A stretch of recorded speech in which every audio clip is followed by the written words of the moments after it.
la noche y quiero que por favor me acompañen. Bueno, no tienen que acompañarme porque lo vamos a estar leyendo en la pantalla. Deuteronomio. Le quiero dar la bienvenida a los padres de Ross que nos visitan por primera vez en la noche, porque nos visitan en el día. Sean bienvenidos. Y qué decir de mi querida Jenny, que yo creo que es la segunda vez que viene a las clases. Le dije que la iba a tener como una cartera, así que cuando no me vean la cartera encima, pregúnteme, pastora, ¿dónde dejó la cartera? Vamos a leer.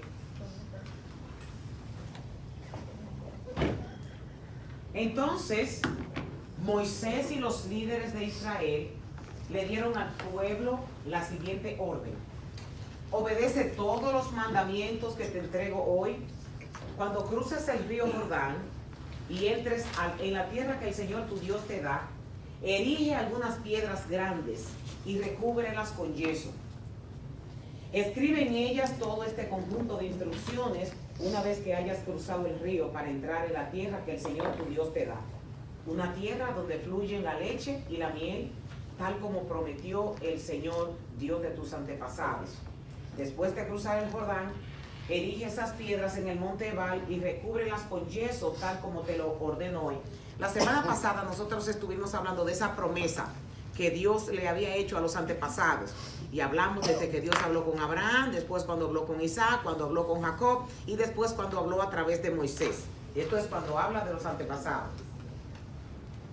Luego edifica allí un altar al Señor, tu Dios, con piedras enteras y en su forma original.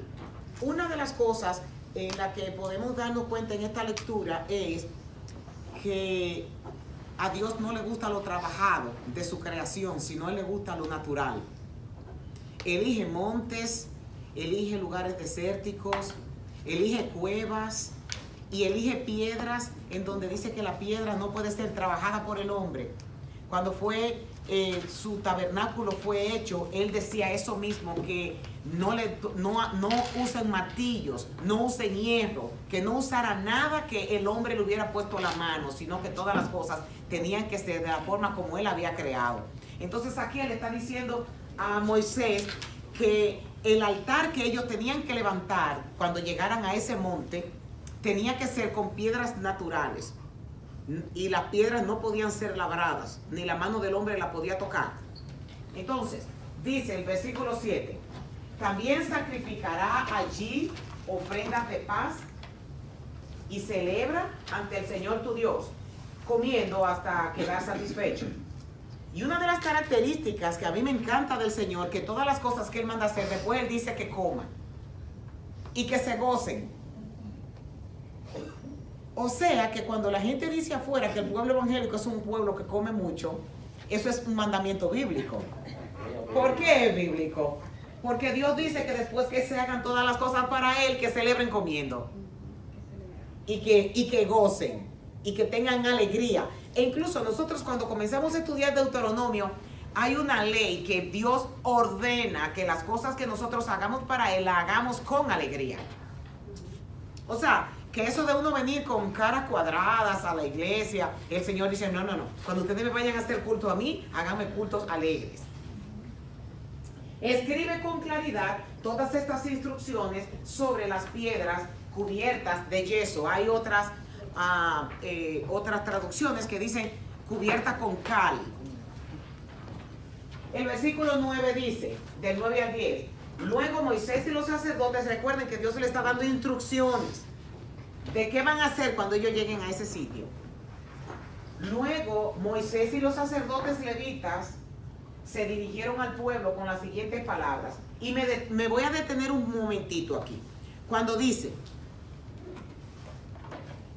escuchen silencio, oh Israel, guarda silencio y escucha.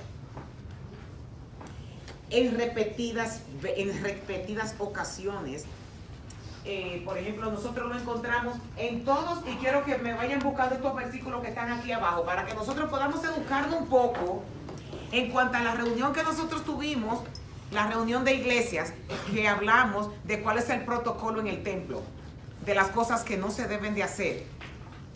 Que eso no fue un invento de la pastora, sino que aquí nosotros tenemos un respaldo de las Escrituras en donde dice que hay que tener respeto en la casa de Dios. Entonces, aquí él dice, guarda silencio y escucha.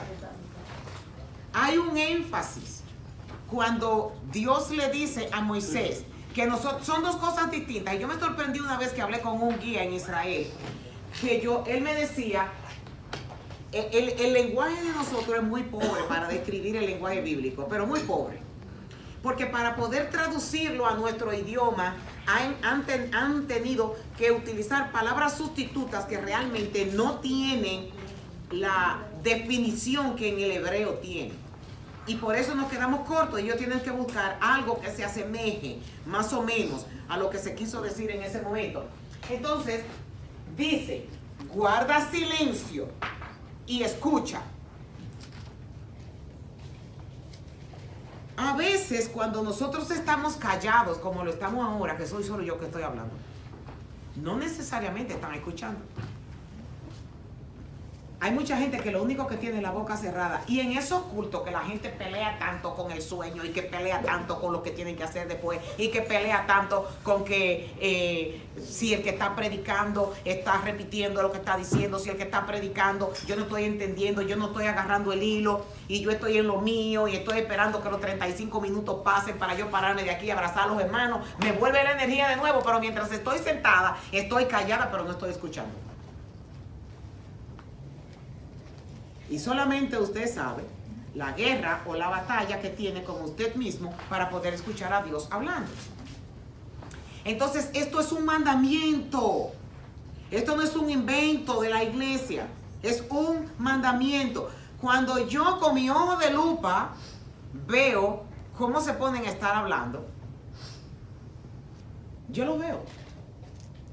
Cuando hablan, cuando salen caminando, cuando están distraídos, cuando miran el teléfono y se creen que nadie lo ve.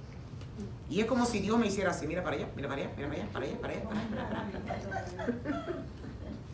Y yo perfectamente me doy cuenta. El que está divagando, el que está esperando que el culto se termine, el que tira los pies porque vamos a ver cuando esto se acaba.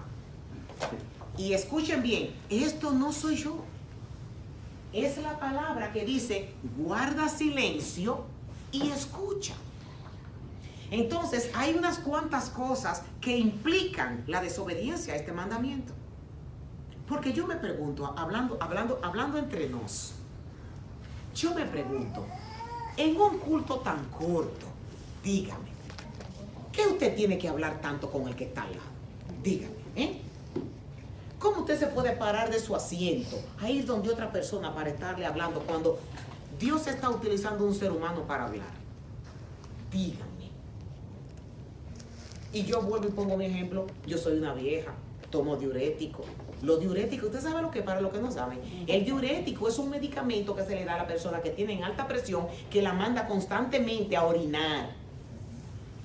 Y ninguno de ustedes me han visto que yo me he parado de mi asiento para yo ir al baño, ¿o sí? Sin embargo, yo no entiendo cómo los que tienen la mitad de mi edad tienen que estar separando para estar cogiendo para el baño en medio de una predicación. Yo no entiendo eso. Yo no lo entiendo. Ustedes no se imaginan las veces que yo quisiera, como en la televisión, cuando usted tiene un control remoto, usted lo pone en pausa. Y como yo poner en pausa ya, bajarme del púlpito corriendo y preguntarle a la persona, ¿para dónde tú vas? Y después volver y ponerme en el púlpito como que nada pasa, y volver,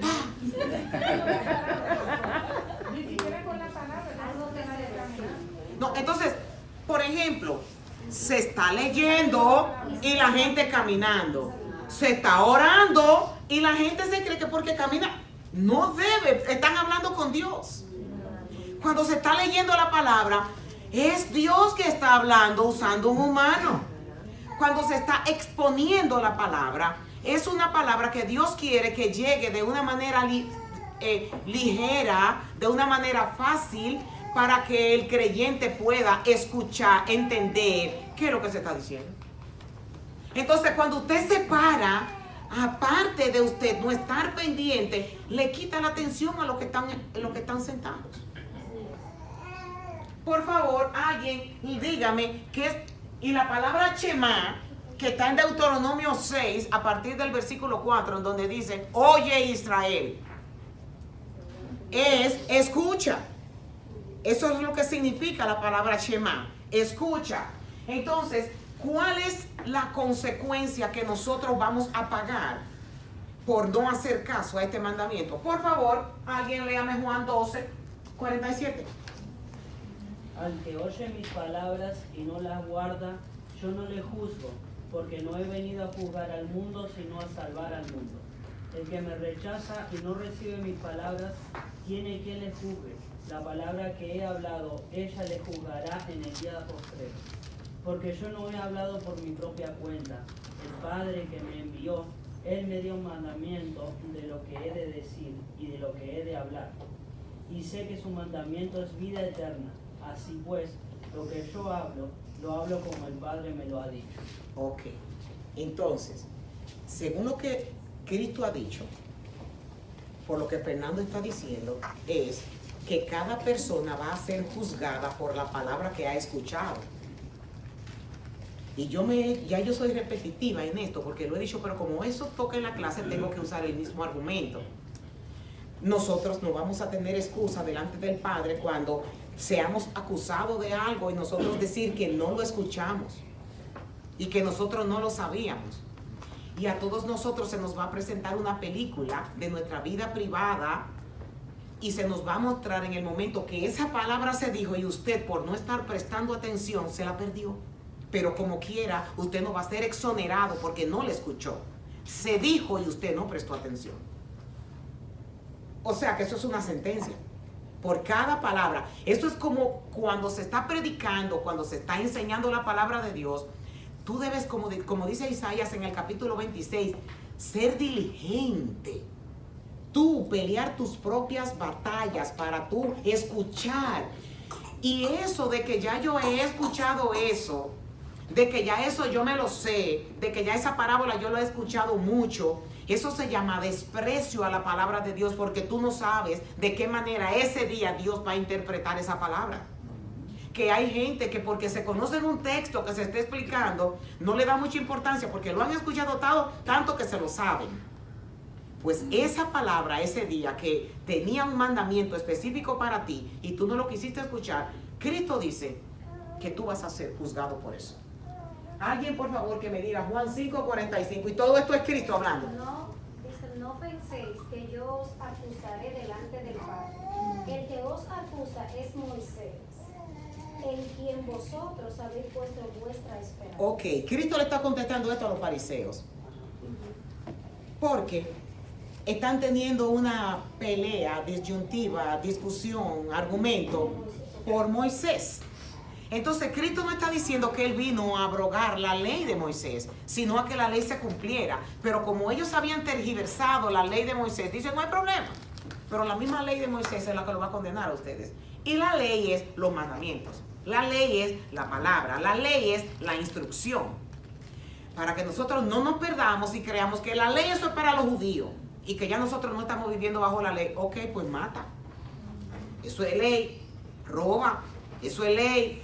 Adultera, eso es ley. Fornica, eso es ley. Envidia, eso es ley. Y todo lo que el apóstol habla en Gálatas, eso es ley. Entonces, ¿qué dice la próxima cita? El que es de Dios, la palabra de Dios oigo. Por esto no la oí vosotros, porque no soy de Dios. ¿Tú sabes la posición en la que está una persona que rechaza y está en esta misma posición, en este cuadro de no prestarle la debida atención a la palabra de Dios? Cuando se está... ¿Cómo está aquí? Yo no lo dije. Lo está diciendo Freddy. Dilo de nuevo, ¿qué es lo que dice Cristo? El que es de Dios, las palabras de Dios oye. Por esto no las oís vosotros, porque no soy de Dios. El que no es diligente para escuchar la palabra de Dios, no es hijo de Dios. Eso es lo mismo que un hijo suyo, usted le esté hablando mío que hizo una cosa como esa. ¿Cómo se sentirá Dios cuando nosotros no le queremos hacer caso a Él?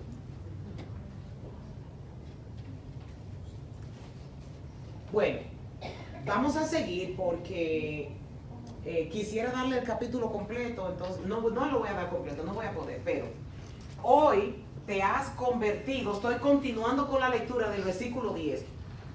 Hoy te has convertido en el pueblo del Señor tu Dios, por tanto, obedece al Señor tu Dios cumpliendo todos los mandamientos y los decretos que te entrego hoy.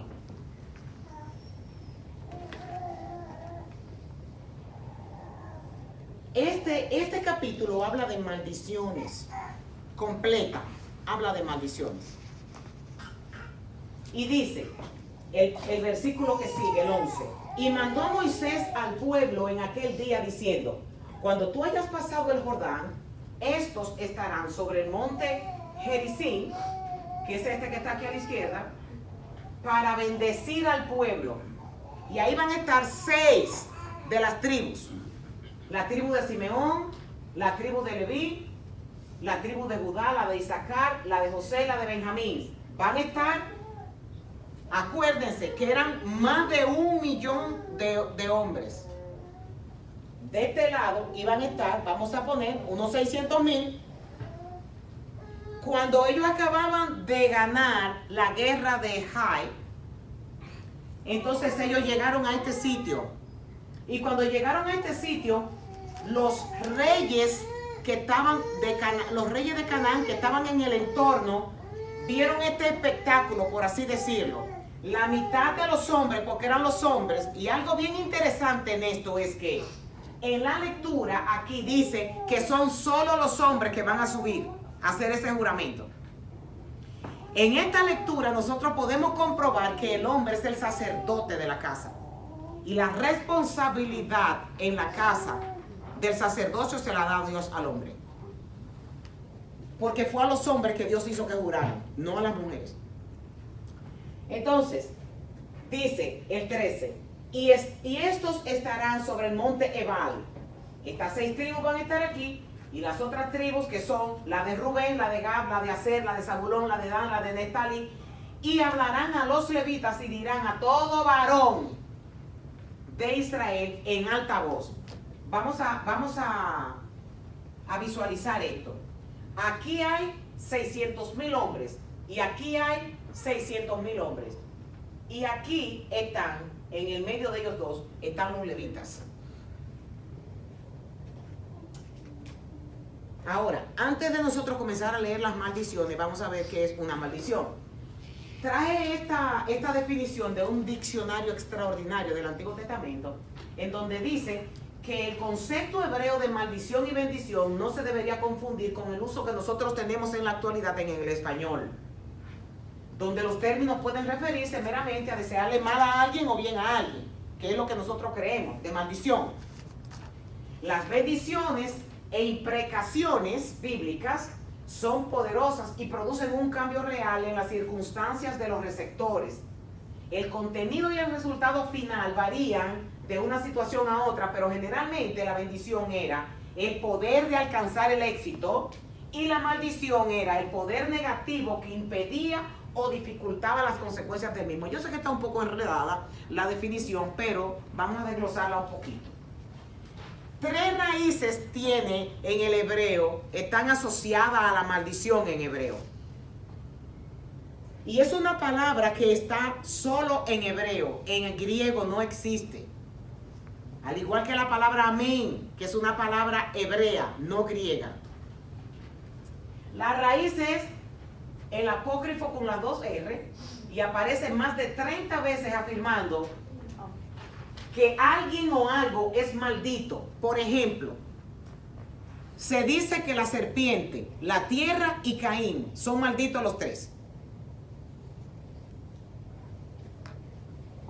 Pero es una definición de esas 3, de esos 3, vamos a poner situaciones. Sí, perdón.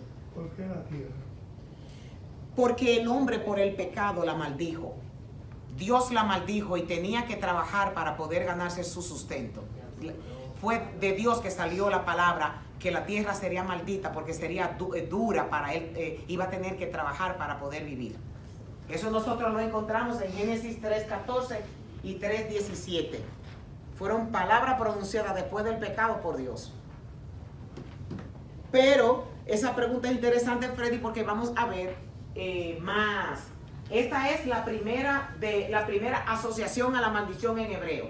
La segunda raíz significa ser ligero o escaso, por tanto, tratar a alguien con desdén, despreciar o depreciar. Despreciar o depreciar. Depreciar es quitarle valor, exactamente. Y despreciar es tratar a una persona con desdén.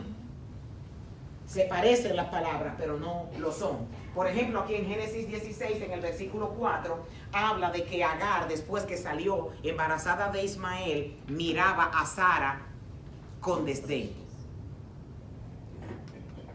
Y la tercera raíz se encuentra como un sustantivo. Ven que son palabras distintas. Esta es palabra hebrea, esta es palabra hebrea y esta es palabra hebrea. Y las tres tienen la misma raíz de maldición.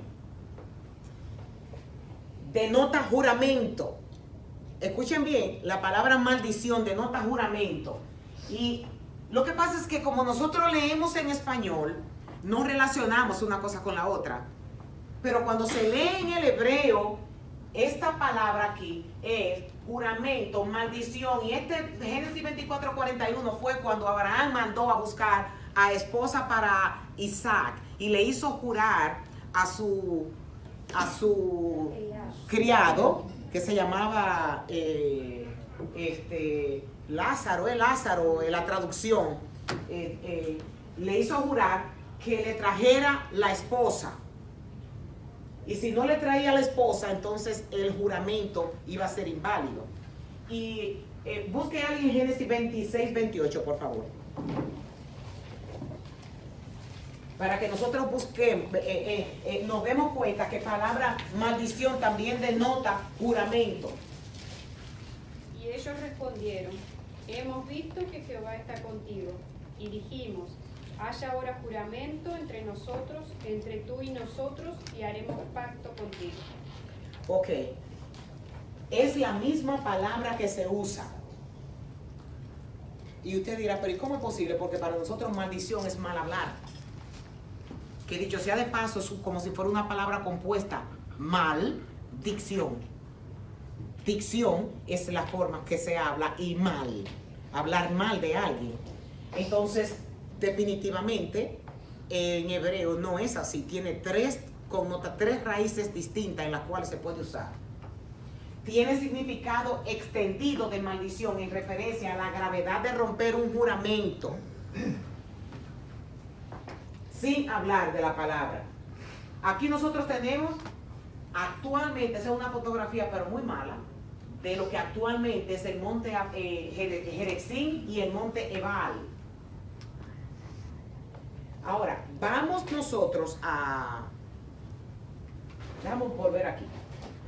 Miren lo hermoso de todo esto. Que Dios las cosas las hace Dios tiene particularidad y las repite, como yo les he dicho muchas veces, que a veces nosotros tenemos un tipo círculo en nuestras vidas que se repite como para la misma fecha. Este es el monte Gerizim, este es el monte Ebal y aquí abajo es Siquem. Esto aquí abajo, esta llanura es Siquem. Aquí hay donde viven los samaritanos, en Siquem, y todavía en la actualidad los samaritanos están viviendo ahí en Israel, los pocos que quedan. Y no sé, yo sé que todos no saben, pero los samaritanos es una mezcla de los judíos auténticos con los extranjeros que vinieron en el 722, cuando el exilio de los asirios conquistó la parte del norte de Israel. A la izquierda, el monte Gerizim, y a la derecha, como le acabo de mostrar, es el monte Ebal. Abraham acampó En Siquén, que es la parte del centro donde viven los samaritanos ahora en la actualidad, y donde los samaritanos vivían después del exilio, ellos se han quedado ahí siempre. Pero vamos a ver este hilo que Dios tiene aquí. Abraham, cuando llegó a Canaán, fue aquí en Siquén. Déjame darle para atrás para que ustedes puedan. Fue aquí que Abraham se ubicó, en el medio de estos dos montes. Cuando Dios lo llamó de Ur de los Caldeos, ahí fue que él llegó. Y si alguien quiere puede leer en el Génesis 12, versículos del 6 al 7, pero eso es lo que dice. Jacob acampó allí, compró un terreno. Cuando Jacob regresó de Harán, que vino con toda su familia. Recuerden, después que él se escapó de Esaú, que se le dijo a Esaú: no, vete rápido porque mis ganados van lentos y también tengo niños muy tiernitos, vete tú adelante. Fue ahí que él campó, donde está Siquén, con su familia, y ahí se estableció. En Ebal, Josué erigió un monumento que tenía la ley de Moisés y luego leyó la ley a los israelitas. Déjame ver si la encuentro. Y también en Siquén, en el mismo sitio, los huesos de José fueron enterrados. ¿Qué tenían de especial esos montes, pastora? Es que las cosas de Dios son así. Las cosas de Dios son así. Bien, dos montañas que se encuentran en la cordillera central. En el valle, entre las dos montañas, se encuentra una ciudad que se llama Naplusa, la Siquén bíblica actualmente. Ahora nos vamos a encontrar un poquito con esto y ustedes van a entender este pasaje de la mujer samaritana. Cuando Cristo iba camino a Jerusalén, fue ahí que se paró, en Siquén. Entonces, en Juan 4 nosotros vemos ese encuentro que hubo entre ellos dos. La mujer samaritana le dice: dígame, ¿por qué ustedes los judíos insisten que Jerusalén es el único lugar donde se debe adorar? Mientras que nosotros los samaritanos afirmamos que es aquí, en el monte Gerizim, donde adoran nuestros antepasados. Miren por qué la samaritana habla con tanta propiedad de ese lugar. Cuando ella dice: nuestros padres adoraron aquí, ella tenía razón. Porque ahí fue que llegaron todos. Ahí fue que llegó Abraham. Ahí fue que llegó Jacob, Isaac. Ahí fue que llegó Jacob. Ahí fue que enterraron a José. Y ahí fue que cuando entraron a la tierra prometida, Josué decretó la ley. Pero aquí hay un problema con la mujer samaritana. Los samaritanos en la actualidad, ellos practican el hebreo antiguo, que ni siquiera los judíos lo practican. Y ellos tienen un Pentateuco, que es el único libro. Ellos no creen en los otros demás. Ellos nada más creen en los 5 libros. Esa es su religión, el Pentateuco, nada más. Entonces, en el Pentateuco de los samaritanos, ellos pusieron el monte Gerizim como el monte de la bendición. Pero hay varios sucesos que han sucedido para que nosotros no digamos que Dios nada más trabaja por la derecha y que así es. Dios trabaja por la derecha y Dios trabaja por la izquierda también. Entonces, una particularidad, déjame volver atrás. Una particularidad que tiene este monte es que cuando ellos llegaron a la tierra prometida, este monte estaba lleno de vegetación y al día de hoy todavía está lleno de vegetación. Y este monte donde se produjo la maldición, seco, con el mismo aire, con la misma lluvia, con la misma tierra y uno frente del otro. Uno tiene vegetación y el otro seco, totalmente árido, como si fuera un desierto. Y uno pudiera decir: bueno, como este no tiene vegetación y este es el lindo. Y ahí fue que pronunciaron ahí fue que Dios dijo que pronunciaran las bendiciones. Eso es porque ese está seco. Y porque y Dios está en donde está la abundancia. Y Dios está en donde está la vegetación. Y Dios está en donde está lo bonito. En esto está botado esto por ahí. Pero ¿qué pasa? Que dice Josué, que es de Deuteronomio. Luego Josué construyó un altar del Señor, Dios de Israel, en el monte Ebal. en el monte seco.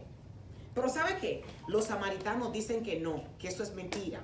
Y ellos escribieron el Pentateuco y no quisieron poner que el monte Ebal había sido donde Josué hizo el altar.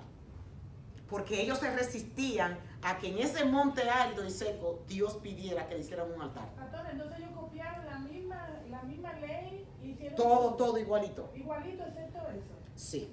Ellos dicen, entonces, por eso es que está la pregunta de la mujer samaritana. Que la mujer samaritana dice, nuestro padre adoraban en este monte, en el monte Gerizim. Y Cristo le da una respuesta a ella que la voltea a ella y nos voltea a nosotros. Mira, mujer, yo te digo que no será ni en este monte ni tampoco en Jerusalén, porque Dios estará en el que lo adore en espíritu y en verdad.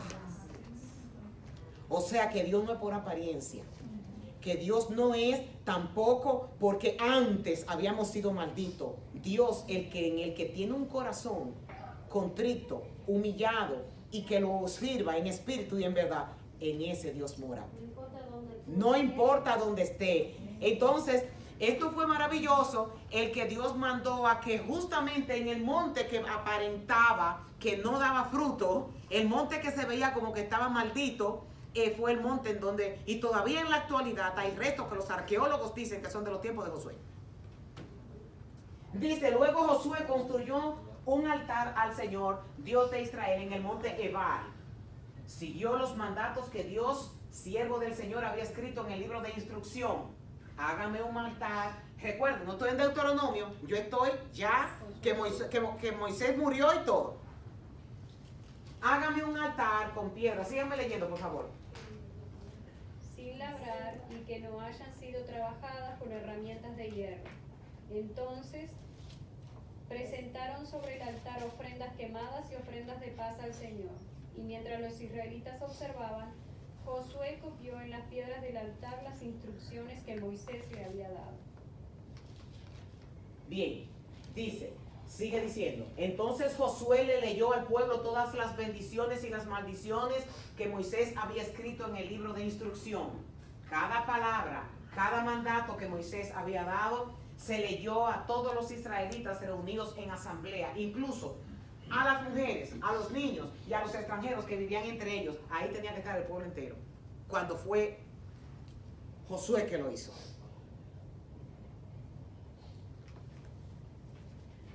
Después, estoy ahora con el versículo 3, después todo Israel, tanto los extranjeros como los israelitas de nacimiento, junto con sus ancianos, jefes y jueces, fue dividido en dos grupos. Un grupo se paró frente al monte Gerizim y el otro delante del monte Ebal. Ambos grupos quedaron frente a frente y entre ellos estaban los sacerdotes levitas que llevaban el arca del pacto del Señor.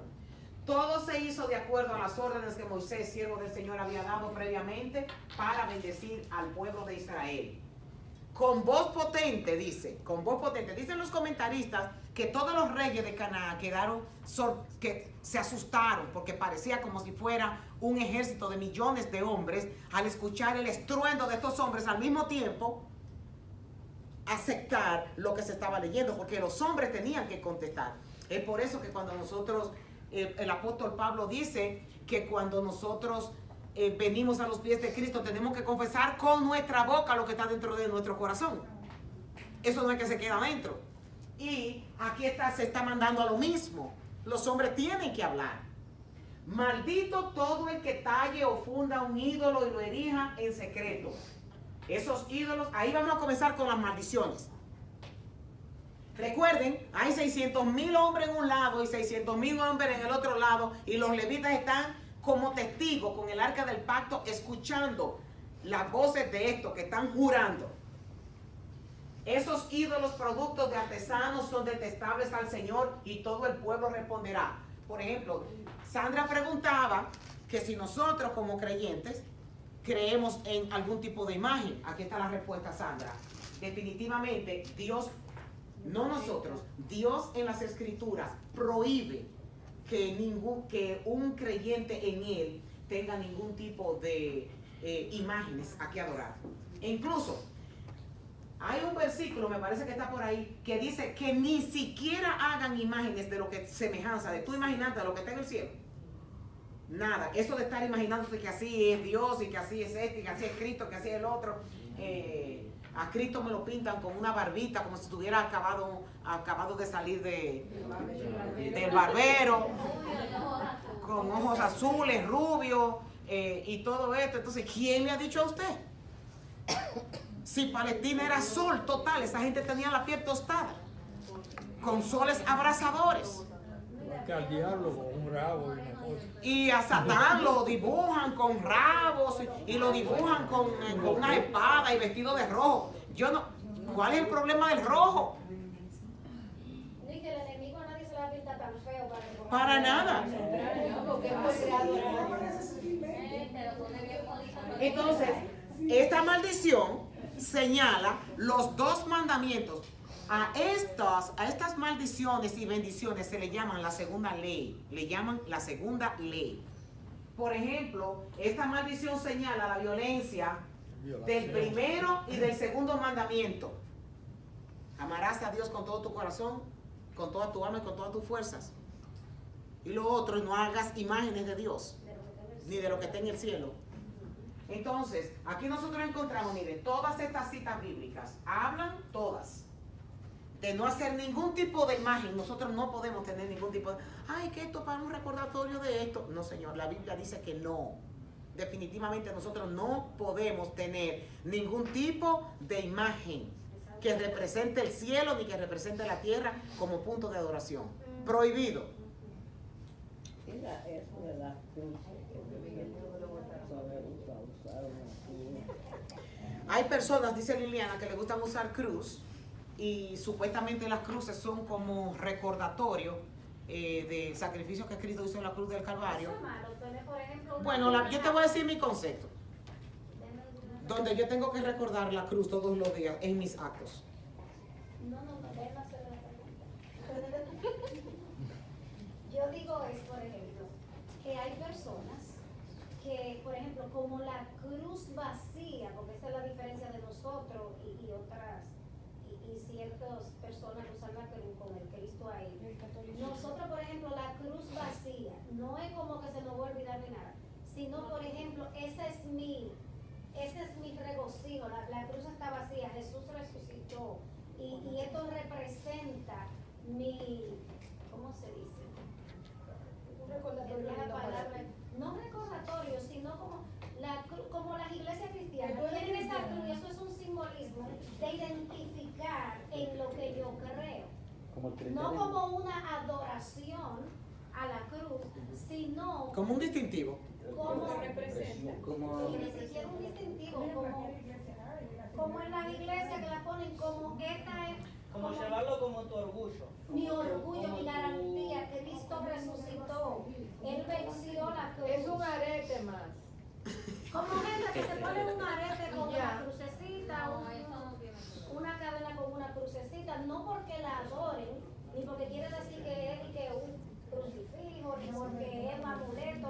Bueno, yo lo dejo a su criterio, pero yo no me Imagínate si yo voy a poner una cosa de todo lo que recuerdo que empezando con la bandera. No, porque eso no es todo. Bueno, eso va a ser un tema controversial, lo dejamos ahí. Hablamos después, Susana. Eso no es cualquier cosa. Vamos a hablar de esta, que esta me encantó a mí, que yo creo en esta es la que yo voy a cerrar.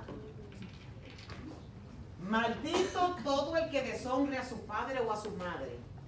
Y lo bueno es que aquí todo el pueblo tendrá que responder amén.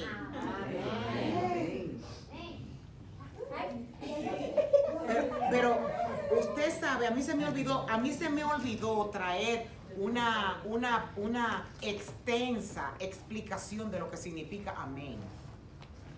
Se está de acuerdo Sea. con lo que se está diciendo. Amén es un juramento. Es un juramento. No es tan fácil. De que sí, yo estoy de acuerdo. Amén es un juramento. La palabra amén es jurar. Y por eso no se puede decir a la ligera. No se puede. De la única forma que se dice el amén es cuando se respalda la palabra de Dios. Pero no se puede decir amén por lo que yo digo. Yo quiero respaldar la palabra de Dios. amén. Pero el amén es, e incluso hay predicadores que, de estos manipuladores que le encanta, den un amén. ¿Por qué? ¿Y por qué yo tengo que decir amén? Nadie dice amén. Y nadie dice amén. Sí, si usted dice algo bíblico, yo digo amén. Pero porque usted haga un chiste, yo tengo que decir amén. No, definitivamente no. Entonces, aquí hay algo que nuestra generación se ha olvidado y cada vez está peor. Eso de deshonrar al padre o a la madre, eso es el pan nuestro de cada día. Yo tengo aquí este libro, esta Biblia católica, y nosotros no lo tenemos, pero es una Biblia, nos enriquece muchas cosas de ella. Por ejemplo, el libro de Eclesiástico, que a mí me encanta ese escritor, se llama Jesús ben Sira, y no lo aceptaron los judíos porque se escribió en griego. Dice él, hijo mío, no, perdóneme, déjeme yo buscarlo aquí.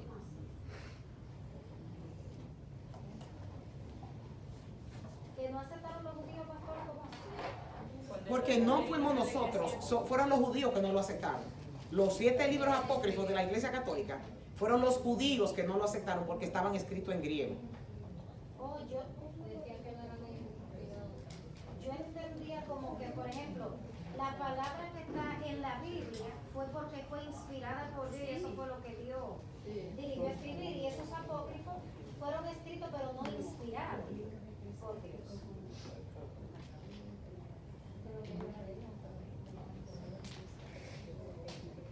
Mira, los libros, todos esos que están ahí, necesitaron para estar ahí, fueron personas. Por ejemplo, los judíos fueron los que pusieron sus libros en todo el Antiguo Testamento. Fueron ellos los que lo eligieron, los que iban y los que no iban. ¿Cómo así? Ellos dijeron este sí, este no, este sí. Sí. Ellos interpretaron que no eran. Ellos interpretaron que no. Y por ejemplo, nosotros tenemos la Septuaginta, que es una traducción del hebreo al griego, y ellos no lo aceptaron. Nosotros sí lo aceptamos, pero ellos no lo aceptan porque es un libro escrito en otro idioma, que no es la lengua sagrada. Por ejemplo, el libro de los Macabeos ayuda a entender. Entonces, el libro de los Macabeos, que también está escrito en esta Biblia, que es de los apócrifos, está escrito en griego y ellos no lo aceptaron. Sin embargo, ellos celebran la fiesta de Hanukkah. O sea, esos libros, mi pregunta es, esos libros, o sea, ¿se entiende que esos libros fueron inspirados por el Espíritu Santo cuando estaban escribiendo? Porque ya eso ya es otra cosa. ¿Cómo es, mi hija? Perdóname, que estoy buscando algo aquí. Susana pregunta si esos libros fueron. No, ella te preguntó. ¿Está buscando algo? Sí, estoy buscando. Ok, vamos a leer. No se me interrumpan, por favor. Dice él, ben Sira, hijos míos, escúchenme a mí, que soy su padre. Sigan mis consejos y se salvarán. El Señor quiere que el padre sea honrado por sus hijos y que la autoridad de la madre sea respetada por ellos.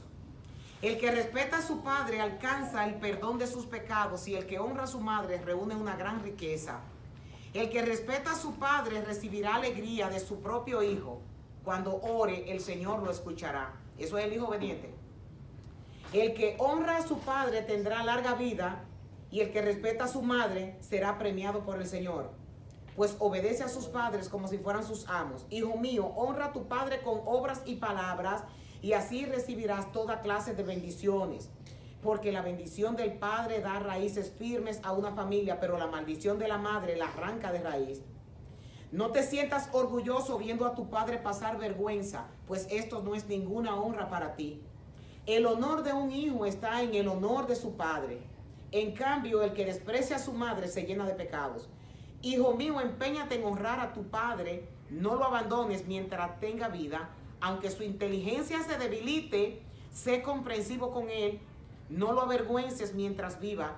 Socorrer al Padre es algo que no se olvidará. Será como ofrecer sacrificio por los pecados.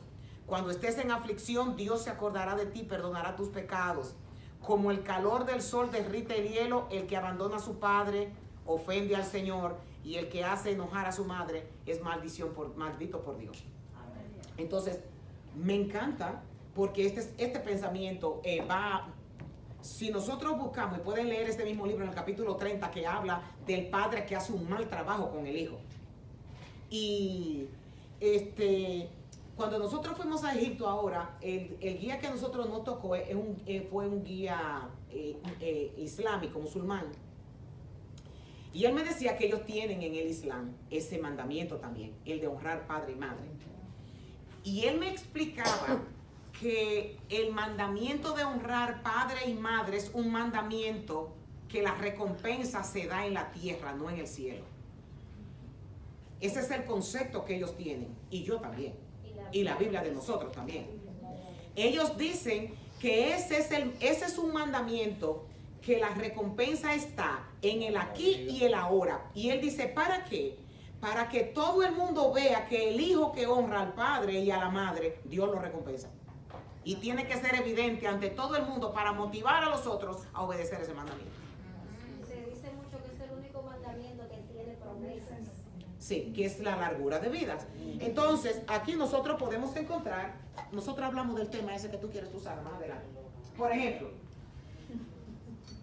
desde el niño pequeño que solo ha aprendido la palabra no, hasta el niño mayor que actúa con rebeldía intencionada, todos los padres tendrán que enfrentar de tener niños desobedientes.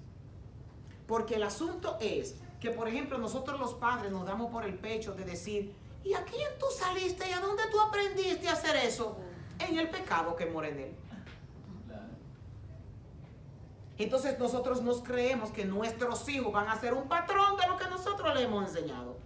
Cuando esa pequeña personita está creciendo y sus pecados van comenzando a florecer, no conocen el bien, necesitan que lo enseñen a hacer el bien, porque lo que va a emanar de ese niño. Ningún niño nace bueno, y si usted es un papá que usted dice, mi niño es bueno, no. Son toditos malos, ellos se tienen que arreglar en el camino. Y usted tiene que instruirlo, y usted le tiene que decir las cosas que son correctas, porque esa es la responsabilidad del padre. Pero ese mandamiento no toma en cuenta a los padres que no son buenos padres, la drogadicta o el padre que abandona a la familia. Exacto. Hay que honrar lo que sean buenos. Eso es lo bueno del Señor. Que hay que honrar, no dice si sea bueno o sea malo, sino que hay que honrar. Mira, por ejemplo, una madre drogadicta, yo no tendría el derecho de abandonarla porque sea drogadicta. Una enfermedad. Yo estoy hablando de mí. No, yo digo, si la persona conoce al Señor. Porque, por ejemplo, yo no podría abandonarla en mi posición de creyente. Porque si yo estoy en la calle tratando de ayudar a los pecadores, y estoy tratando de ayudar a los que tienen adicciones, a ayudarlos en sus adicciones, porque son adicciones, no podemos catalogarlo como ese sinvergüenza drogadicto, esa persona está enferma. Y los padres que causan problemas o trauma para los hijos. Hay padres difíciles de honrar. Hay padres difíciles de honrar. Definitivamente los hay, porque son padres maltratadores.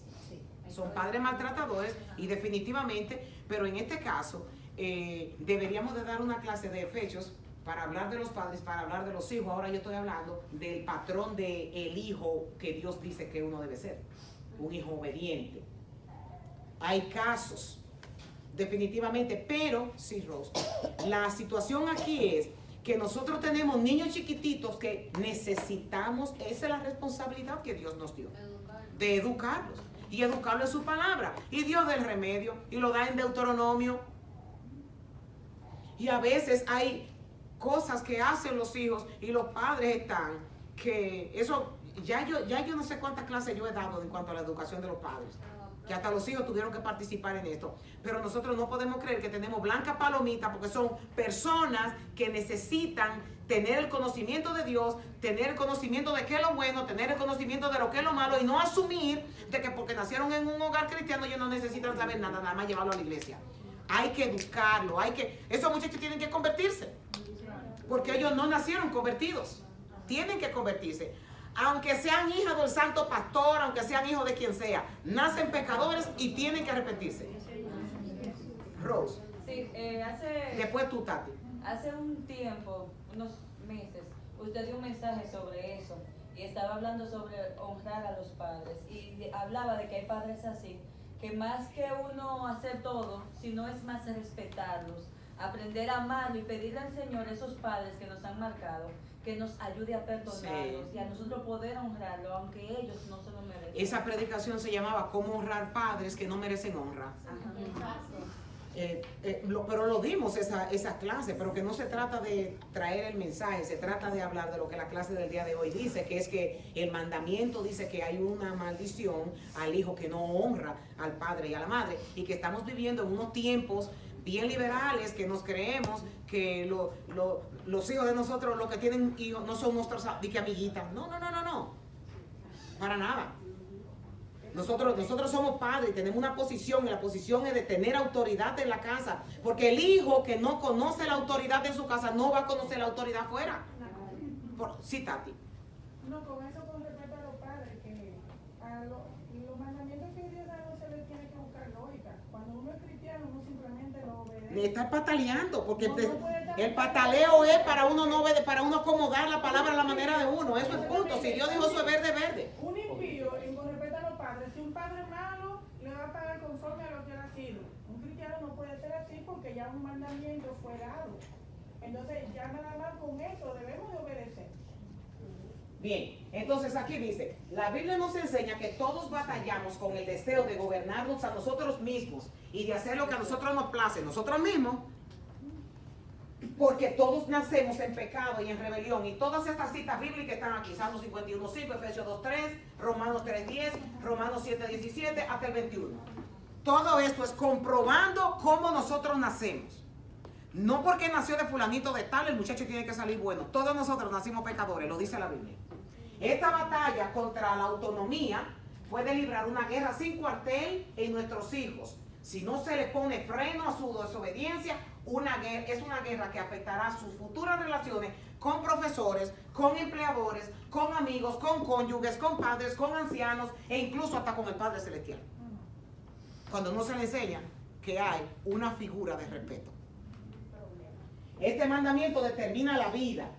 En Éxodo, cuando Dios da los 10 mandamientos, pasando por todo el Antiguo Testamento, todas estas citas que están ahí es hablando de la honra que debemos de darle a los padres. Y hasta en el Nuevo Testamento, Jesús, como el apóstol Pablo, se refiere al 5.º mandamiento. Alguien búsqueme por favor rapidito Mateo 15:4.